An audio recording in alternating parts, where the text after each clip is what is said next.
When it comes to the GRE, we all want good scores. I mean, not wanting a good score would be like not wanting a free donut. It just feels wrong. But here's a big question. How do we even know what a good score is? That's where GRE score percentiles come in. I'm Mason, a test prep expert with Magoosh, and in this video, I'm going to walk you through GRE score percentiles so that you know definitively, quantifiably, certifiably that you got a good score on the GRE.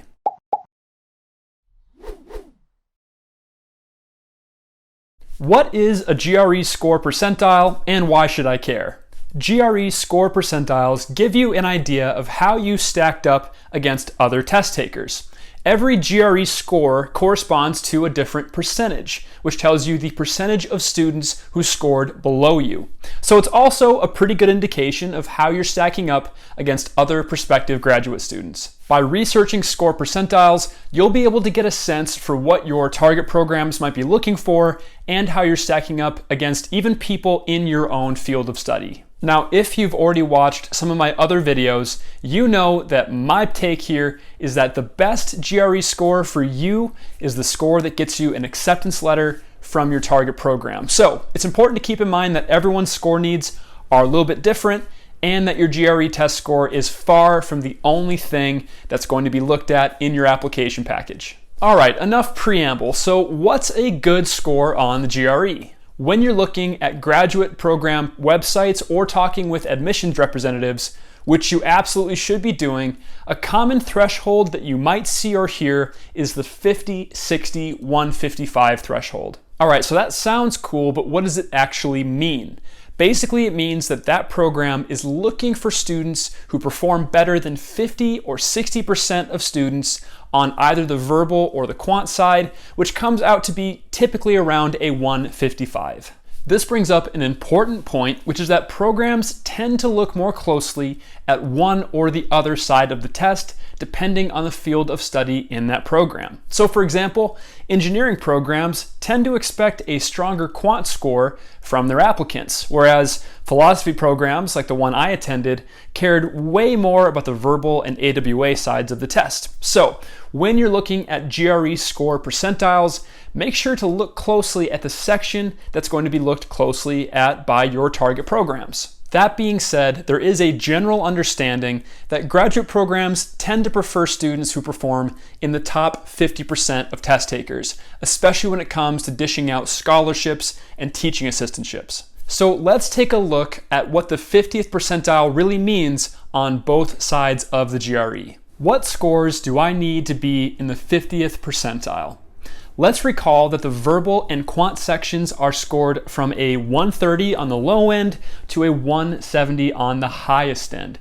So you might be thinking, well, a 150 would be the average between those 2 points, so that must be the 50th percentile. Aha, not so fast. While ideally a 150 would be a lovely symmetrical dividing point, it just doesn't quite work that way in the data. So let's take the verbal side as an example. Based on the most recent data from 2020 to 2021, a 151 was the 51st percentile, whereas a 150 on the verbal would have gotten you in the 46th percentile. Now, I know that sounds really close. It's only 5 percentage points away, but hey, that's a big difference when it comes to talking about an average of 500,000 test takers.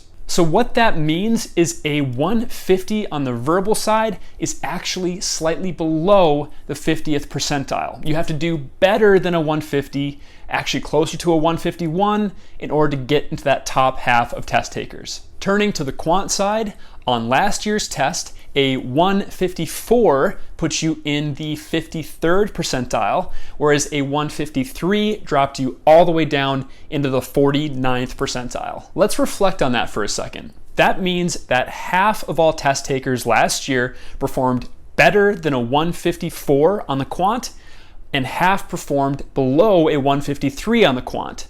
So taken against the verbal side of the test, that means the verbal side might actually have been a little bit more difficult. Maybe that's surprising, maybe not. Lastly, let's talk about the AWA, which is scored on a range from 0 to 6 in half-point increments. Last year, A 4.0 on the AWA puts you into the 55th percentile. Very, very good. If you got a 3.5, just half a point lower, that puts you all the way down into the 38th percentile. So try hard if you can to get into that 4.0 range so that you're in the top half of performers on the AWA. Because Summit and I both want you to be in the top 50% of test takers. Don't we, Summit? We want that. We do. So how about a really good score? What does that look like? Many students who I've worked with in the past are pushing really hard to get a 320 overall on the GRE or around a 160 on both the verbal and the quant. But the question is, how many students actually achieve that? On the verbal side, a 160 last year landed you in the 86th percentile, meaning that only 14% of test takers did better than a 160. That's a pretty small group. On the quant side, a 160 last year landed you in a slightly larger group at the 73rd percentile, meaning that 27% of students did better or equal to a 160 on the quant. Finally, many students dream of getting a 5.0 or better on the AWA, but last year, a 5.0 puts you in the 92nd percentile, meaning only 8% of students got a 5.0 or better. That's a really small group. Needless to say, it's a pretty small group of students who ultimately end up landing these high scores on the GRE. Now, that's not to say that it's impossible. Far from it. With enough time and work, you can do that too. However, like I said before, the best GRE score for you is one that gets you an acceptance letter, which typically means you don't actually have to bust up into the top 10% or even 20% to be a competitive candidate. At the end of the day, always, always, always reach out to program staff, check out program websites to get accurate score goals for your situation, and use GRE score percentiles more as a supplemental resource. All right, still trying to chase down a super good score on the GRE? Check out this video next on how to get the vaunted 170, a perfect score on the verbal sections, and check out the links below as well for more advice on getting a high score on the GRE. Mason from Magoosh here, reminding you that GRE prep is like a donut. It's always good, but it's best when shared with friends. So make sure you reach out to us here at Magoosh and let us know how we can help you with all of your test prep needs. Subscribe to our channel, drop a comment below, and stay hungry out there. When you're looking at target program websites or talking to them,